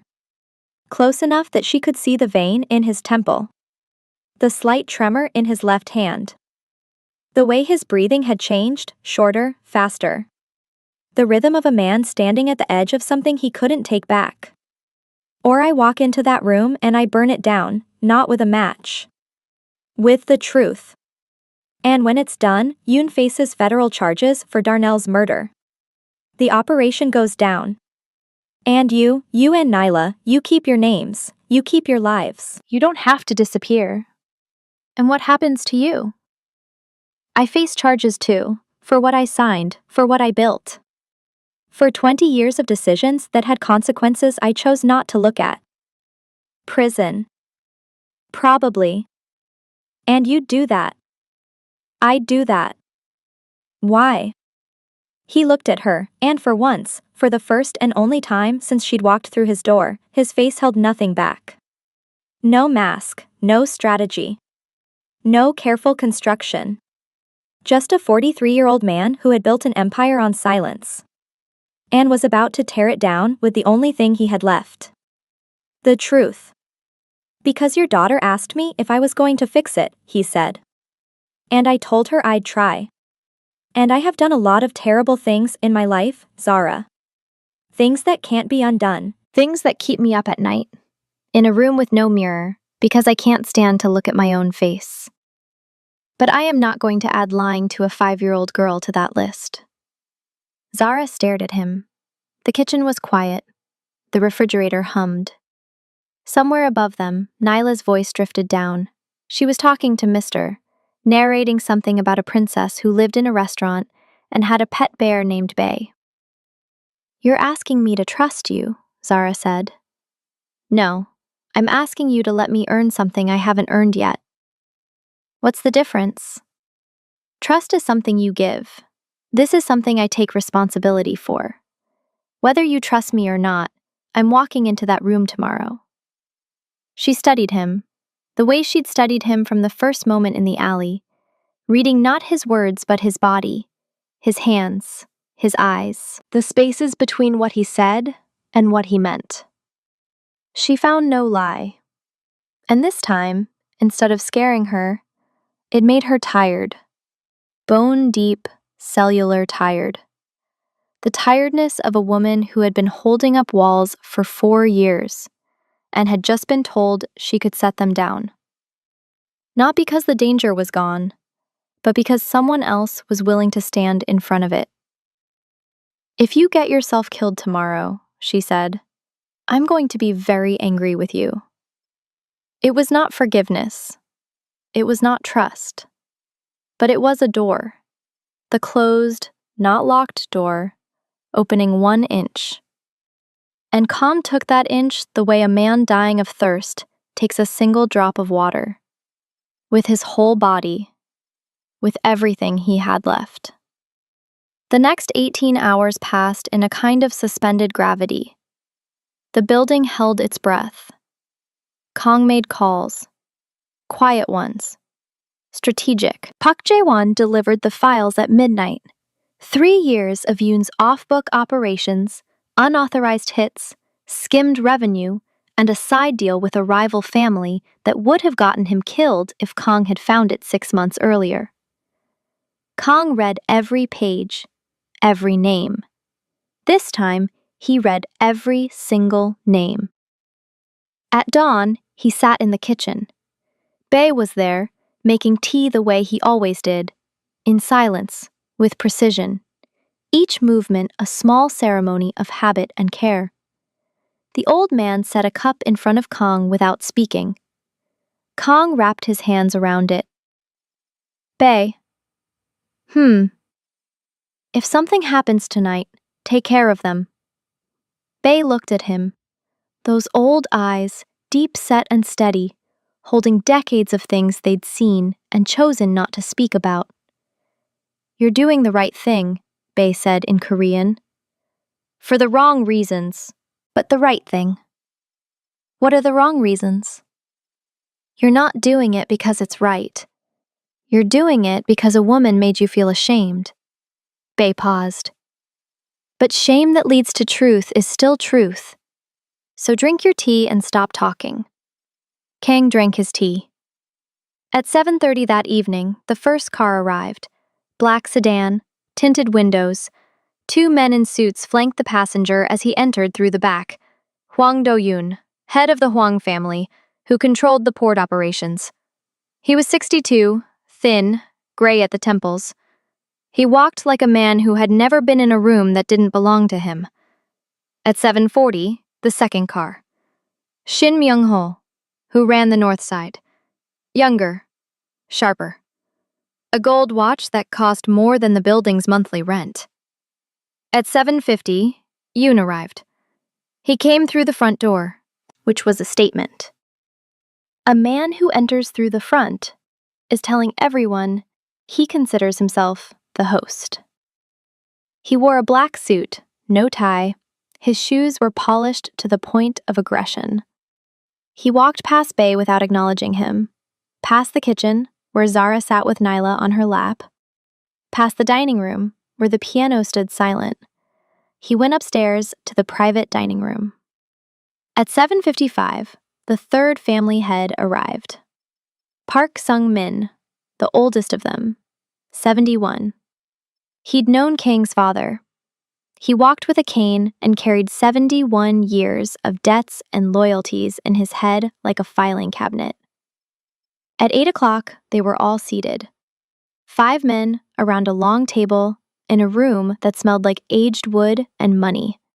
Crystal glasses, an untouched bottle of soju.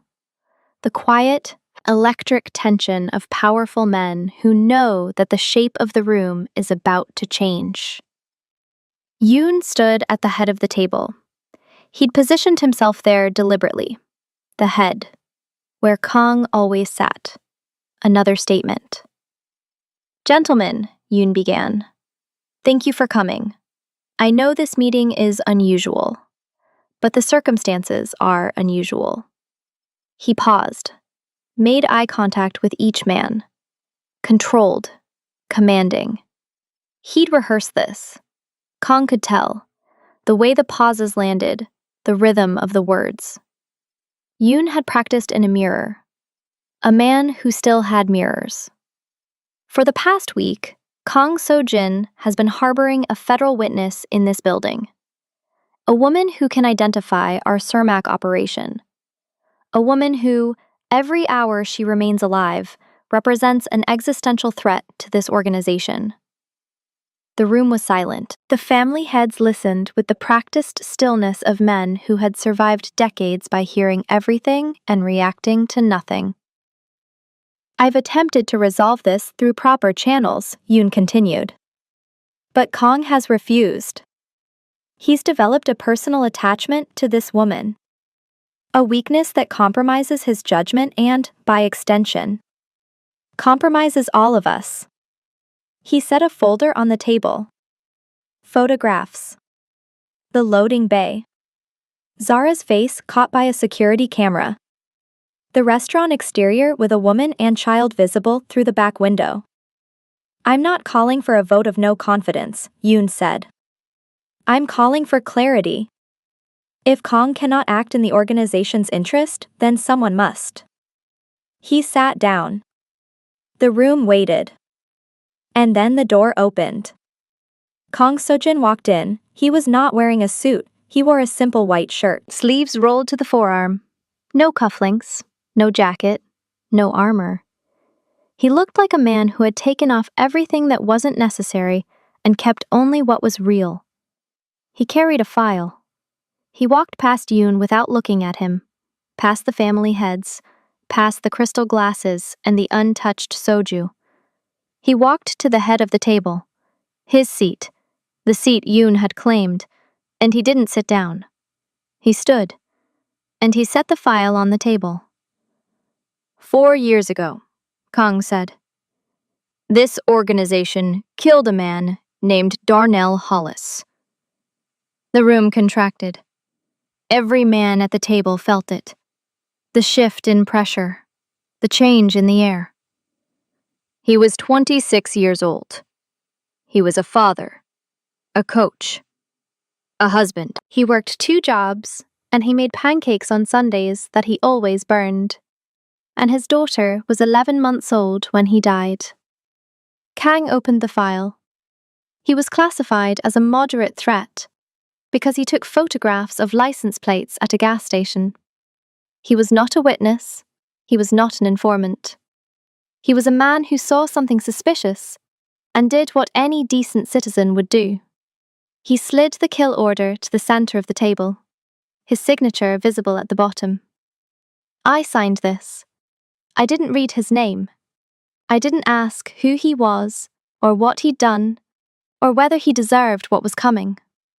I signed it because the system I built was designed to make signing easy and thinking unnecessary. He looked at Yoon. and the man who classified Darnell Hollis as a moderate threat, who wrote the assessment, selected the crew, managed the operation, and presented it for my signature, is the same man who just stood before you and called himself the future of this organization. Yoon's face was stone, but his hands, flat on the table, had gone white at the knuckles. "This is not about a woman in my kitchen," Kong said. "This is about what we've become, what I let us become.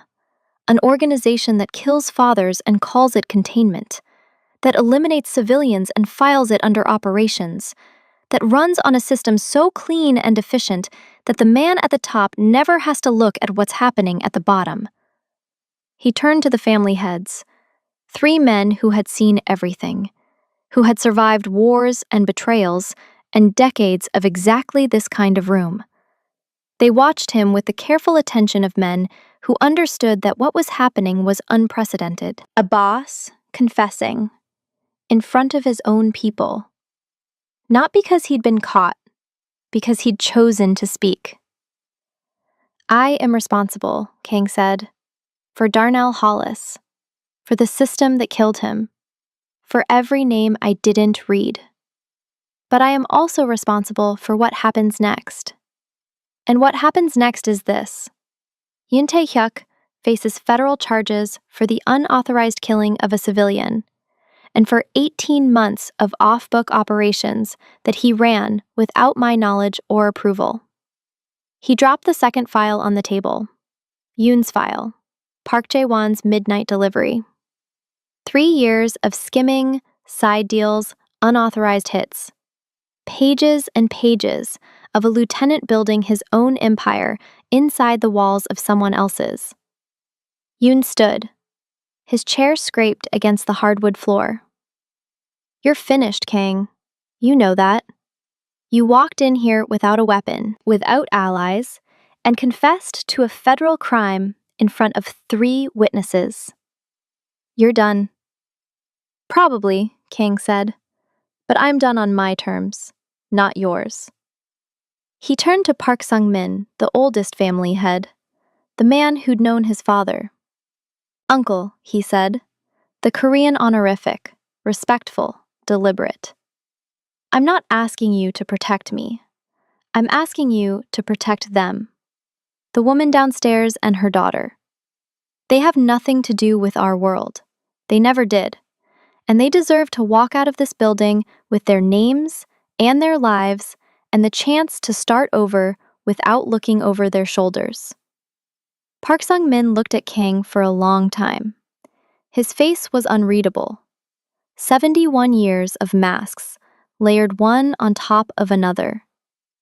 Then he spoke, in Korean, slowly. Each word placed with the care of a man who understood that what he said next would echo. "Your father," he said, "would be ashamed of what this organization has become. But he would be proud of what you're doing right now." He turned to Yoon. "Sit down." Yoon didn't move. "I said sit down." Yoon sat. Park Sung-min looked at the other 2 family heads. Something passed between them. The silent consensus of men who had been reading rooms longer than most people had been alive. "The woman and the child are under our protection," Park Sung-min said.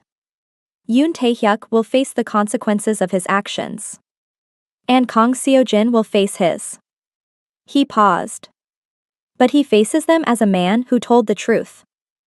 And in this room, that still means something." Kang nodded once. A small motion, the motion of a man who had just set down the heaviest thing he'd ever carried and was still learning how to stand without it. Yoon was escorted out by 2 of Park Sung-min's men. He went without a word, but his eyes, flat, dark, calculating, found Kang's face as he passed. And in them, Kang saw not rage or defeat, but something worse. Patience. The patience of a man who believed that time was on his side. But that was tomorrow's problem. Tonight, there was only one thing left to do. Kang walked downstairs, through the dining room where the piano sat silent, past the kitchen, where Bae was wiping down a counter that was already clean. Down the narrow hallway that smelled like ginger and old wood. Zara was sitting on the bottom step of the staircase. The same staircase where, 3 nights ago, she had heard the truth, and the world had broken open. She was holding Nyla's hand. The girl was beside her, awake, Mister on her lap. Both of them sitting on the stairs like passengers at a train station, waiting for a departure time that nobody had announced. Zara looked up at him. She didn't ask what happened. She read it on his face. "It's done," he said. "What's done?" "Yoon is gone. The family heads have guaranteed your safety. You and Nyla can leave this building whenever you want. Your names, your lives, nothing taken." Zara stared at him. Her eyes were wet, but her jaw was tight, and she did not cry. She would not cry. Not in front of him. Not in front of anyone. She had cried alone in parked cars and bathroom stalls and under shower water at 2 a.m. for 4 years. And she was not going to change that pattern now. "And you?" she asked. "I face charges for what I signed. The FBI is being contacted tonight." "Prison." "Yes." Nyla looked up at him with those steady brown eyes, Darnell's eyes. "Are you going away?" the girl asked. Kang crouched down, his knees cracked against the hard wood. Up close, he could see a smear of porridge on Nyla's chin, and a new Korean word written on the back of her hand in Bae's careful handwriting. The word was 용기, courage. "I have to go somewhere for a while," he said. "But you're going to be safe. You and your mama. Nobody's going to bother you again." "Are you coming back?" The question was simple, direct.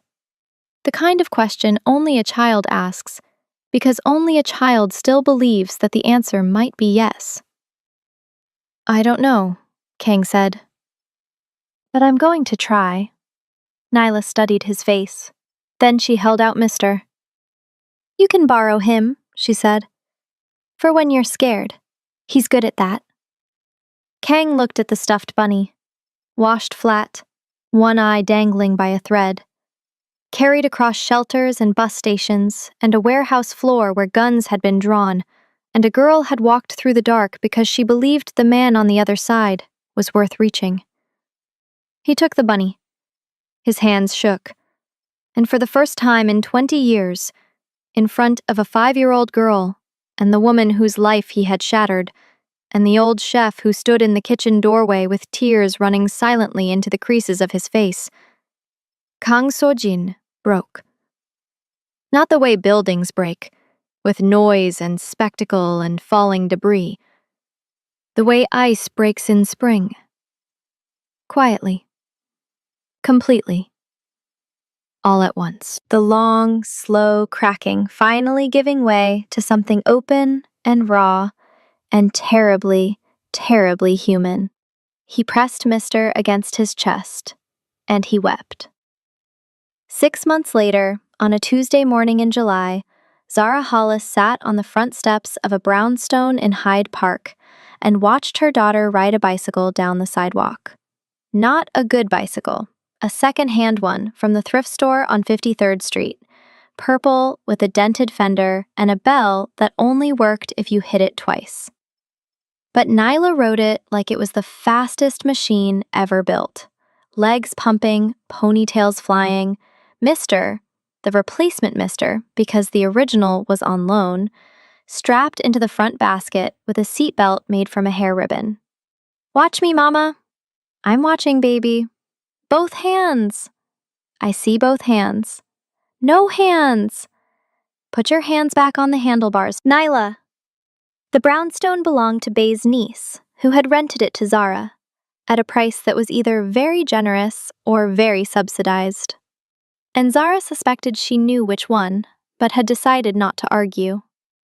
Some kindness you accept without examining, because examining it would mean refusing it, and she was done refusing things.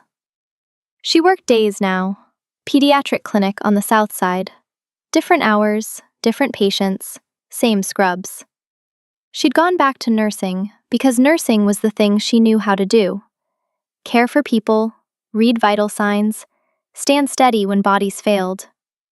It was the first job she'd chosen, not run to, and the difference was everything. The charges against Kang So-jin had been filed in March. Federal conspiracy, accessory to involuntary manslaughter, racketeering. The news covered it for a week. The Korean Mafia boss who had turned himself in, dismantled his own organization, and testified against his own lieutenant. The reporters called it unprecedented. The prosecutors called it cooperation. Bae called it yonggi, courage. Yoon Tae-hyuk had been arrested in February, picked up by federal agents at an airport in Detroit, with a bag packed for Seoul and a passport under a name that wasn't his. He was charged with first-degree murder for Darnell Hollis's death, along with 17 additional counts related to the off-book operations. He did not plead guilty. He did not cooperate. He sat in a courtroom with flat eyes and said nothing. And the jury saw exactly what Zara had seen in a parking lot at 2 a.m. A man who smiled like you were already dead. The trial lasted 3 weeks. The verdict? Guilty on all counts.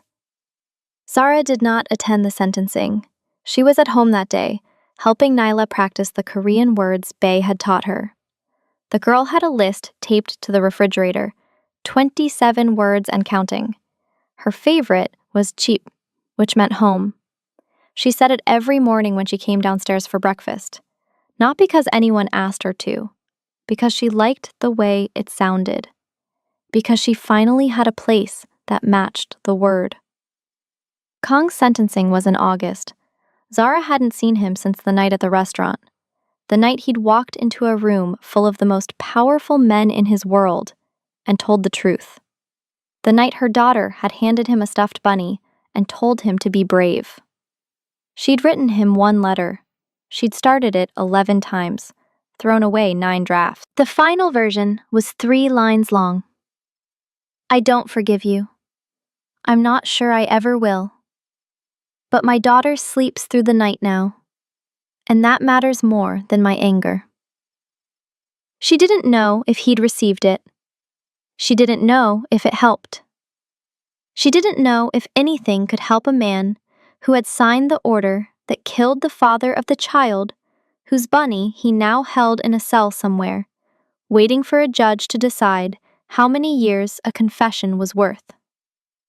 But she'd written it, because Darnell had always said that holding on to anger was like holding on to a hot pan. The longer you gripped, the deeper the burn. And she was tired of burning. The summer moved the way summers do in Chicago. Slow, sticky, full of sirens and ice cream trucks, and the particular golden light that hits the lake at 7 p.m. and makes the whole city look like it's been dipped in honey.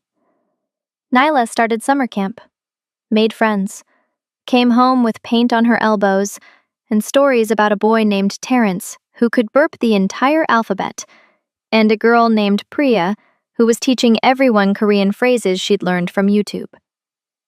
Mama, Nyla said one evening, sitting on the kitchen floor with a coloring book and a box of crayons that Bae had sent in the mail. Do you think the food man is okay? Zara was making dinner. Rice and chicken, and the pickled radish that Bae had taught her to make before they left the restaurant. She didn't stop chopping. I think so, baby. Do you think Mr. is taking care of him? I think Mr. is doing a very good job. Nyla colored in silence for a moment. Then, I miss him. Zara's knife went still on the cutting board. I know you do. Is that okay? To miss someone who made you sad? Zara set the knife down. She turned around and looked at her daughter. Sitting cross-legged on the floor, brown eyes up, Darnell's eyes, asking a question that most adults couldn't answer honestly. Yeah, Zara said. It's okay. You can miss someone and still be angry at them. You can care about someone and still know they did wrong. People are complicated, baby. That's just how it is. Like Daddy? What do you mean? Like how I miss Daddy even though he went away. Zara knelt down. She pulled Nyla onto her lap, right there on the kitchen floor. With the rice boiling over on the stove, and the radish half chopped, and the evening light coming through the window like a warm hand. Daddy didn't go away, baby. Daddy was taken. And it wasn't his fault. And it wasn't your fault. And missing him is the most okay thing in the world. Nyla pressed her face into Zara's chest. I miss him every day, the girl whispered. Me too. But not the same as before. Before it hurt here. She pressed her hand to her stomach. Now it hurts here. She moved her hand to her chest. That's different, right? That's different. That's better? Yeah, baby. That's better. They sat on the kitchen floor while the rice boiled over and the light shifted from gold to amber to the soft, bruised purple of a Chicago evening.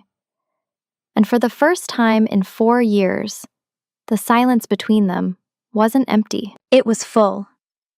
Full of a man who burned pancakes. Full of a name spoken with love instead of grief. Full of a little girl who had walked past guns and a stuffed bunny on loan. And a Korean word for courage written on the back of a small, brown hand. The sentencing was on a Thursday. Zara didn't go. But she stood in her kitchen that morning, making Nyla's breakfast, and she paused. Set down the spoon. Put both hands on the counter. And said, out loud, to the empty room. I hope they see who you're trying to become, not just who you were. She didn't know who she was talking to. Kang, Darnell. Herself. Maybe all three. Then she picked up the spoon and finished making breakfast.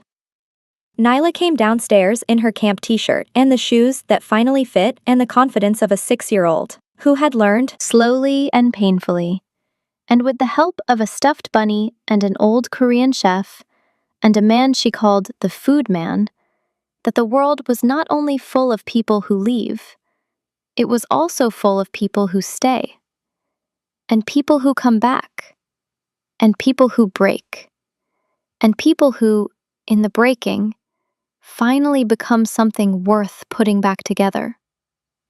Mama? Yeah, baby? Can I bring the radish to camp for show and tell? Priya wants to try it. You want to bring pickled radish to show and tell. Bae says food is how you make friends. Zara smiled. Not the ghost of a smile. Not the memory of one. A real, full, present tense smile that lived in her face and her chest and her hands and the way she looked at her daughter, standing in the kitchen doorway with Darnell's eyes and a new word for courage written on her skin. Then bring the radish. Nyla grinned, gap-toothed, enormous, a grin that could power a city block, and ran to the refrigerator. And Zara Hollis stood in her kitchen in Hyde Park on a Thursday morning in August and felt something she hadn't felt in so long she'd forgotten its shape. Not hope. She'd found hope months ago, small and fragile and terrifying. This was bigger. This was the thing that comes after hope.